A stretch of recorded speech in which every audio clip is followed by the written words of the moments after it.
Hi everyone, thanks for joining today's webinar on using volunteers creatively. My name is Kiara Frechette. I'm the Nonprofit Programs Director here at Spur Local. I'm going to give people about one more minute or 30 seconds to go ahead and log in, and then we will get started with today's presentation. Thanks for being here.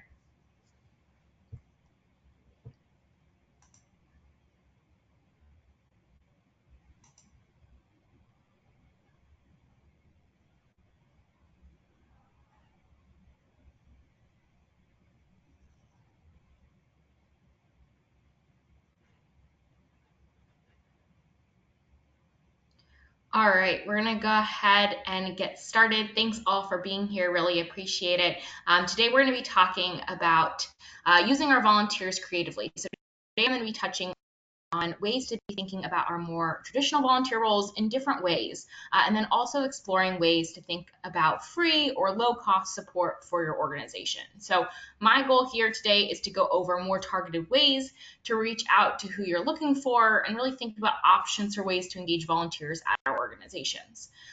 When I talk about creative use, really the purpose of today is not to define a whole new work stream fully supported by volunteers, but more so to be thinking about leaving this webinar thinking of different ways that we could be using our volunteers or thinking about how we recruit folks.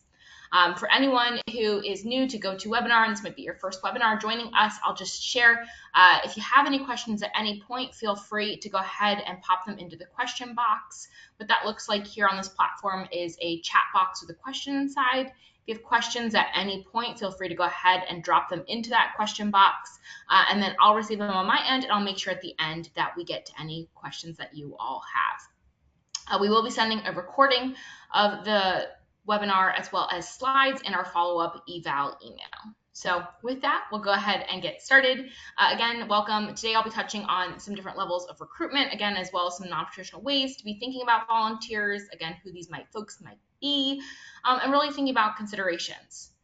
We do know that some of our partners at organizations are volunteers for the organizations that they run. Example that they are not paid, so they're in non-paid salary roles or not in paid salary roles. So today I'm not necessarily covering volunteer staff positions, but really, again, talking through the use of non-paid support in non-full-time support capacity.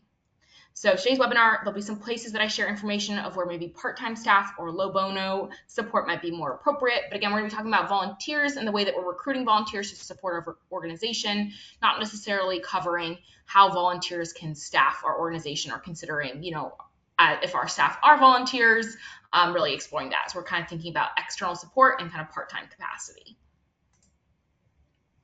So a couple things before we get started are just some pieces of general guidance. So as I go through this, I'd like to start here just thinking about, as we think about our volunteers as major contributors, here are some things just to be keep in mind. One, that volunteers can be really integral to our work. When we look at the data from 2021, which is the last time the mayor's office put out this information, more than 200,000 DC residents, or in the DMV, residents volunteered through an organization. So as we're thinking about the amount of folks who are interested in volunteering and volunteer work and supporting nonprofit organizations, there's really a large number of people that we could be pulling from. And it's really important we know, especially in small nonprofit work, that a lot of the work that we do can be supported by or is already supported by volunteers. So they can really be that catalyst for either continuing to do our work, allowing maybe EDs to focus more on the admin or strategy side of things, and also allow a lot of community support and impact and community involvement in our work. So really important there. They can be creating and building community, adding capacity again, and then just generally providing support for our organizations. As small organizations, really important that we have that community input as it makes sense for our organization. Another piece here I just want to caveat as we get into today's presentation is just the nature of volunteer work. Volunteers are not paid staff, so sometimes there is that lower level of commitment, especially if they're new to our organization and a new volunteer. So with that, always great to talk or meet a volunteer for the first time face-to-face, especially if you're putting them or they're volunteering technical experience, or a more specialized, maybe small group role. But as we think about this, the nature of volunteer work is that we are building these relationships to sustain, to support our organizations. But at the end of the day, we also need to be able to have kind of backups and stopgaps in place if a volunteer who's not a paid staff member isn't able to support that day or in that capacity. So thinking about one, setting expectations for them, setting expectations for ourselves and our own organization that using a volunteer, especially if they're contributing some technical experience, isn't always something that we can, just thinking and kind of keeping that in mind that this may not work out at some point and they'll kind of circle out and they don't necessarily, they aren't that staff that we can check in with regularly. The other piece here is just needing to understand what's in it for them. So when we're doing the volunteer recruitment piece, what will volunteers get out of this, and how can we make sure that they are getting something out of their experience with us, whether it's that connection to the mission, another opportunity to use, again, technical experience or professional experience they have, or to give back to an organization that supported them. So just understanding that and using that in our development of a program or development of any communications we're creating for them. And then finally, as we think about this, the need for reliability. If we are running a large number of operations that rely on volunteer support, it's important that we are establishing a process for recruiting, screening, and managing volunteers. So how are we as an organization or as a person running a volunteer program or thinking about running a volunteer program, creating reliability for ourselves in terms of the process, so that we're using the same process over and over, it's replicable, but then also thinking about creating space for effort to be demonstrated. So what I mean by this is if we are not doing an open call, so an open call would be maybe a volunteer day, big event, everyone's welcome to volunteer. If we are really looking for we're posting a more targeted opportunity, that maybe there is another component to the review process other than signing up that will allow some effort to be shown on the behalf of the volunteer, and then we're able to see what maybe unique experience they're bringing to us, and creating that place for effort to be demonstrated can really help with the making sure that someone's going to follow through. So examples of this could be that you do a resume review, if you're having a volunteer maybe position that's open for someone to review resumes of people in your job readiness program. Or maybe you need ushers at a performance, and without ushers, you won't be able to seat people properly, and it takes a lot more time. If you really need that commitment from someone who's not paid, who's coming in to support your organization, where having someone not follow through would be pretty difficult, creating that space. So what that could look like is having them send over a resume prior to volunteering, or sending over a quick statement of interest. Maybe they're talking on the phone with you for 15 minutes, very short. Maybe there's a quick training and orientation that you host that it's mandatory, everyone has to join it. These are things that can increase that follow through. Checking a box is very easy for folks to do, but if the form asks a couple questions or maybe has people sign up for the training, we notice and we see trend-wise that folks are more invested. On the flip side, you don't want a form to be so long that people do not sign up and it works against you. Really should just be meant to kind of weed out folks who likely wouldn't follow through. So having people send a short statement of interest to you, and then maybe you follow up with that form that gets their contact info, gets their information, is something that we recommend as you think about different positions.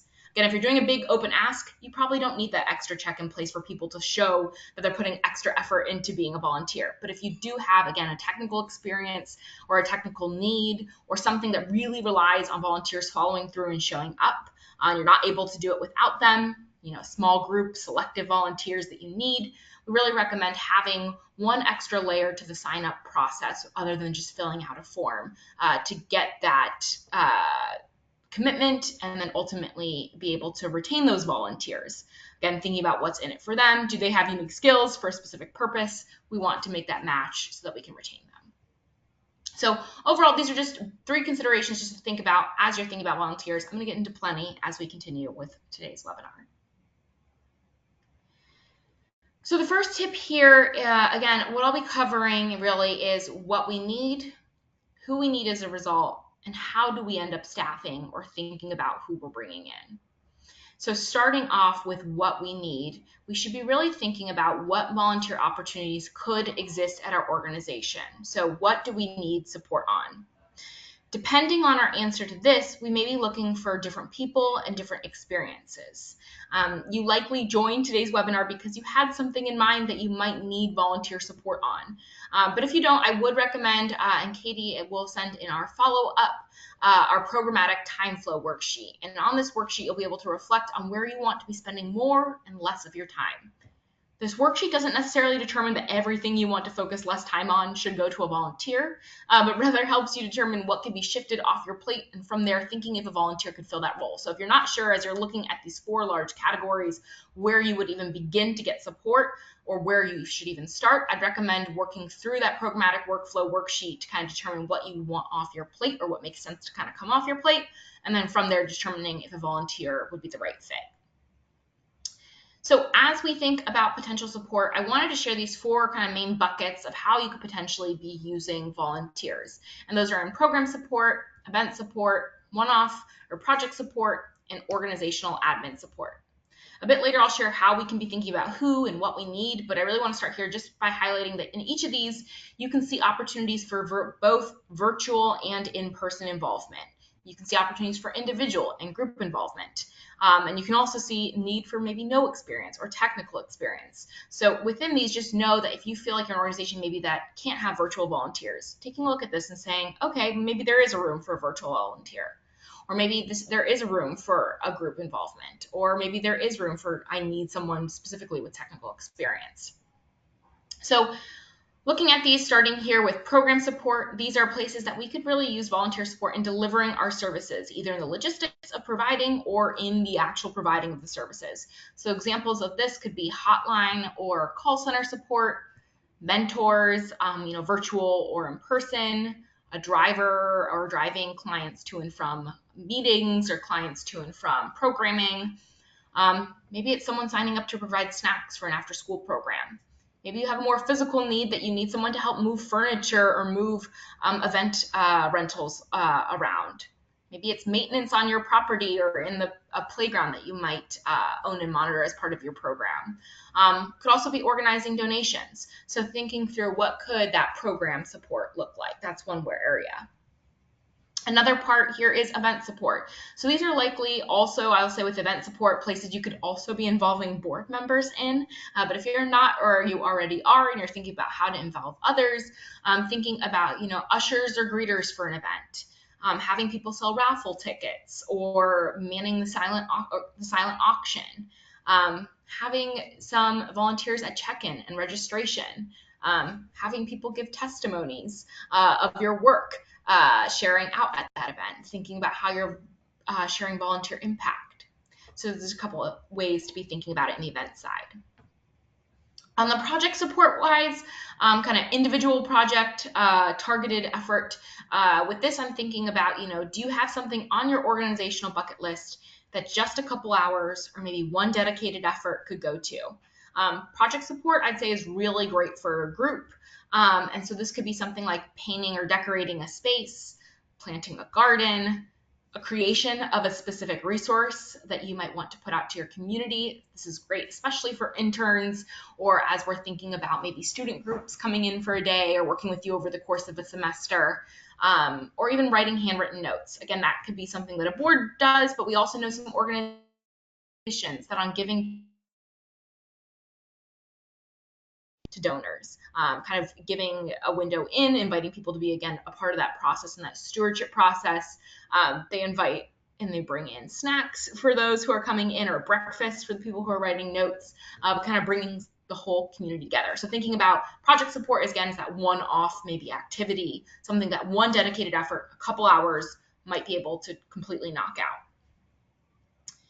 And then finally is organizational admin support. So these are different pieces that relate to kind of the operations of our organization. This could be, you need help with data entry, research, graphic design, transcription or translation, or maybe some virtual and in-person advocacy. So with this, I will say the one piece here is that just depending on the role that you're bringing someone in for, you may want to have volunteers sign either a confidentiality or privacy policy, just thinking through what client information will they be reviewing or looking at potentially, and just making sure that they sign something if this isn't something that is widely available to the public. So with this, all these categories can kind of go together, right? If you have a one event, that could be kind of thinking about project support, you have one group. It could also be thinking about you have one day where you really need all this data entered. How can you get support for that? So these are just some ways to be identifying what could be working for your organization. I just recommend, as we go through today, there's a couple different ways I'll be sharing how to bucket thinking about volunteer opportunities, but these are just kind of 4 main categories to be reflecting on. So this is the what we need. The next piece here is focusing on the who. So based on what we need, we now want to think about who we need. So oftentimes I encourage people to think, sure, of the perfect person who could get the job done, but also to really think about who else could get the job done.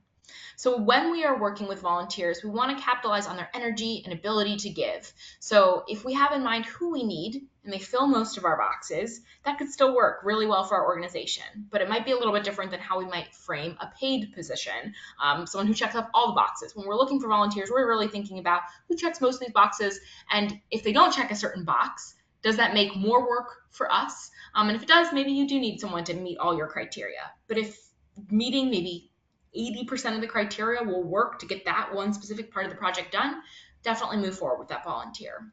So as you're thinking about who, important to just be thinking about a couple different factors to determine who you would involve. And then the next slide, I'll talk about a little bit more, and then following slides of who and how you can be reaching out to the different people that you're identifying. But first, when you're thinking about who could support the what, so you've already determined maybe that you have a specific event that you need support on. And we'll go with the example of ushers. So you need ushers for this event. And so focusing on the who, we have to first determine how many people do we need? Is this an individual opportunity? Is this a group opportunity? And how many people do we need? Having that information at the ready. The other is thinking through criteria. So is there an age range that we need to have people who are high school age or older, or that we're looking for adults?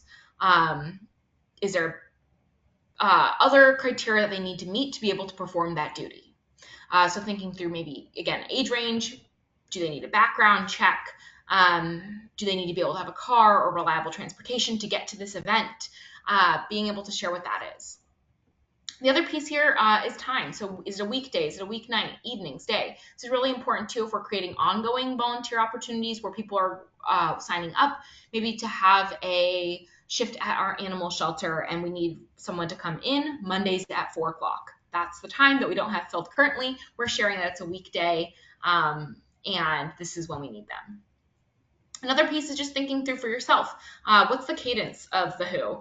So is this person, am I expecting that people come in one time? Am I expecting that they're going to come in monthly, annually? Is it something that, we're a process that we're running annually that we need folks help on?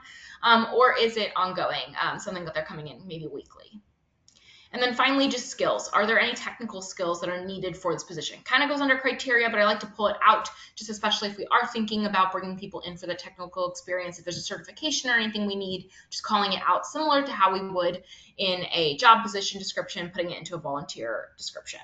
So just high level here, as we're thinking about the opportunities, also thinking about who could fill this, who's our ideal candidate, what is their profile, what does this look like? I would recommend, and we can send this in the follow-up as well, just using this information to create a volunteer position description that really touches on what's needed and the why behind it.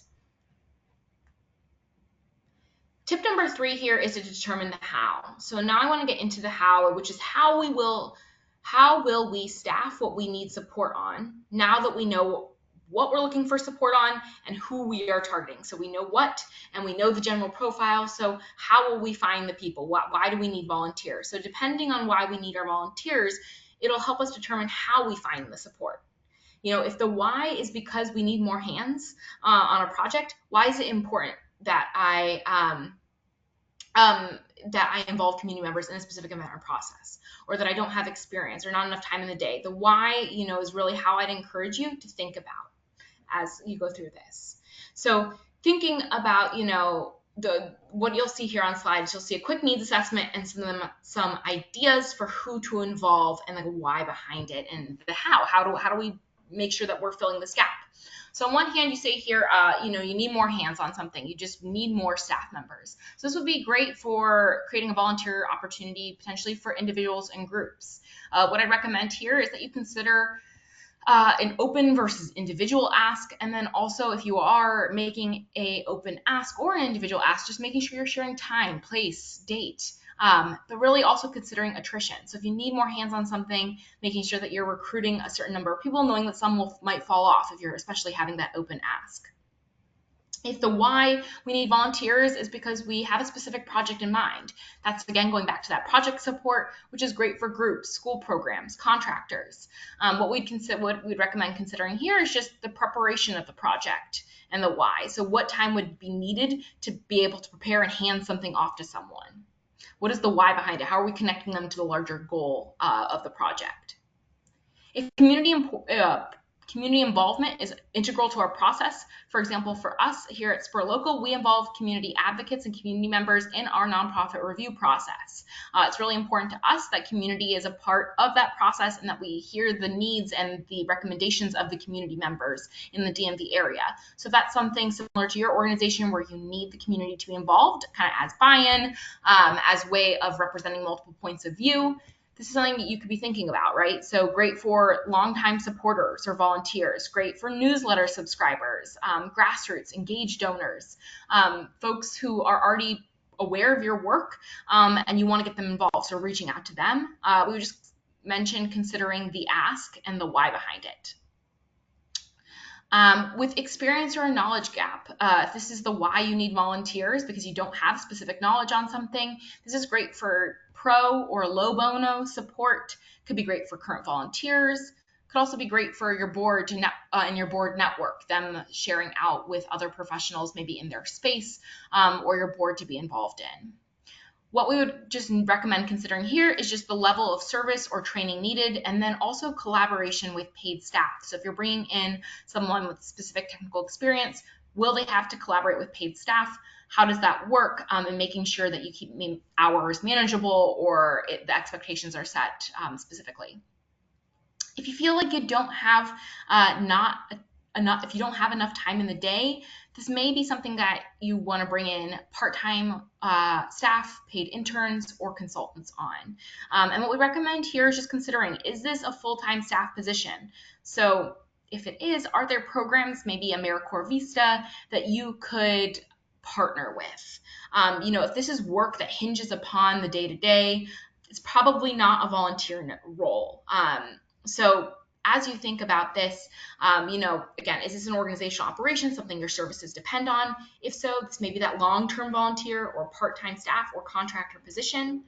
And if this is a full-time position that you don't have funding for, really just thinking through, is there a component of the role that could be a volunteer, or is there a long-term program that you could work with? Example, again, being that AmeriCorps Vista.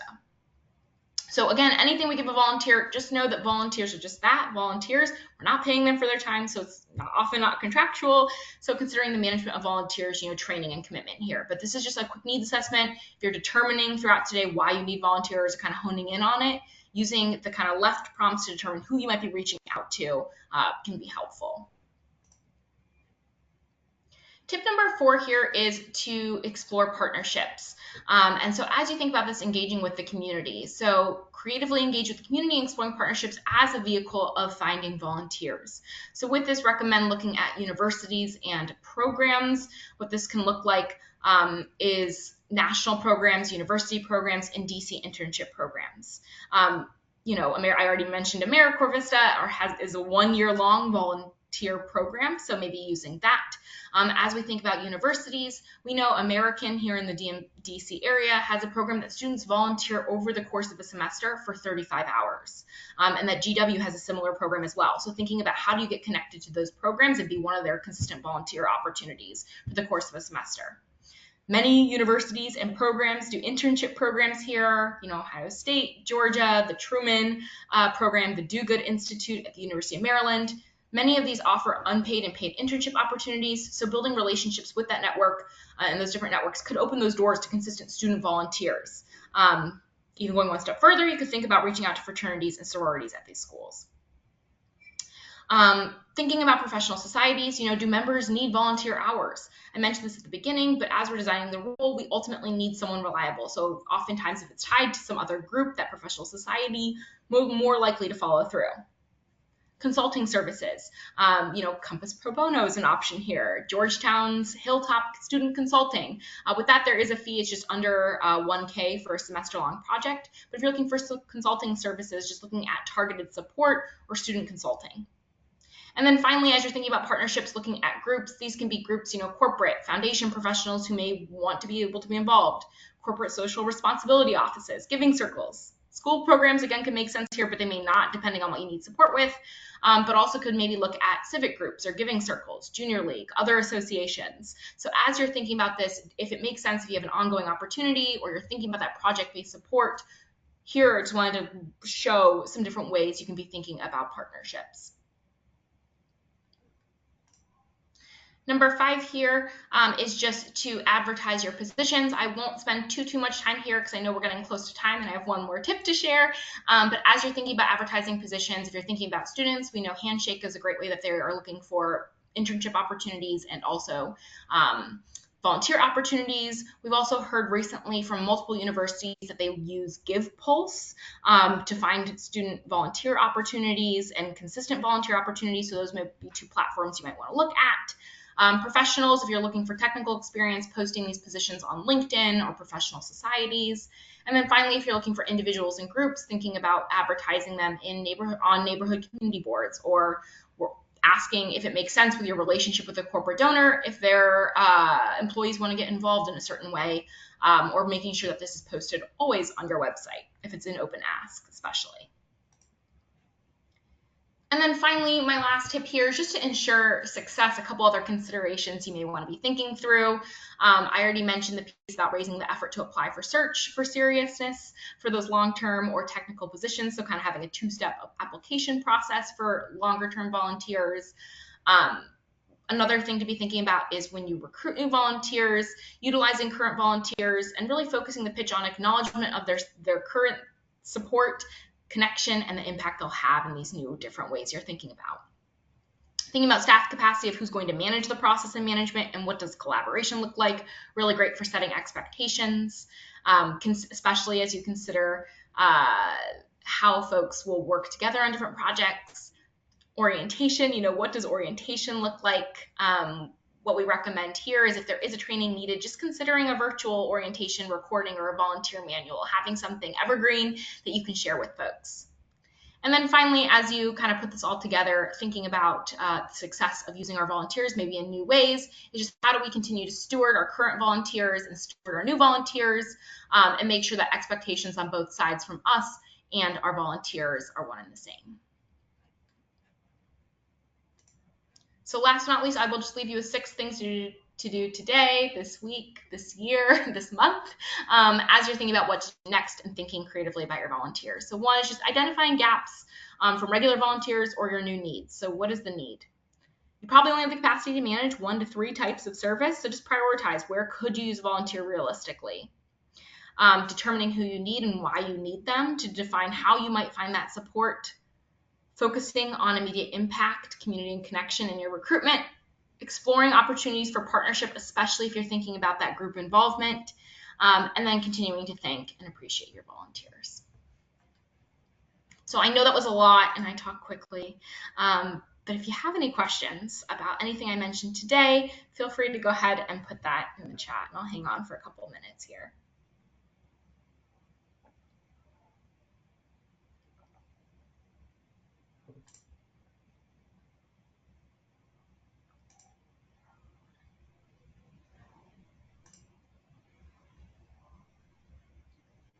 All right, I'm not seeing any questions, so go ahead and close out. We will be sending out that programmatic time flow worksheet afterwards so you can kind of start to determine where maybe volunteers might make sense, and then also the volunteer job description as you draft these. But I would really encourage you, especially if you're thinking about student volunteers or involving volunteers as a group, to really be thinking about new ways of advertising the positions, or creating the partnerships with the different universities and programs in the area. We know DC is really a hot spot for those. So capitalizing on that, especially if you need that consistent support. But just know that that is one way to be thinking about your volunteers there. Thanks all for being here. We'll send the recording out, and we'll see you next time.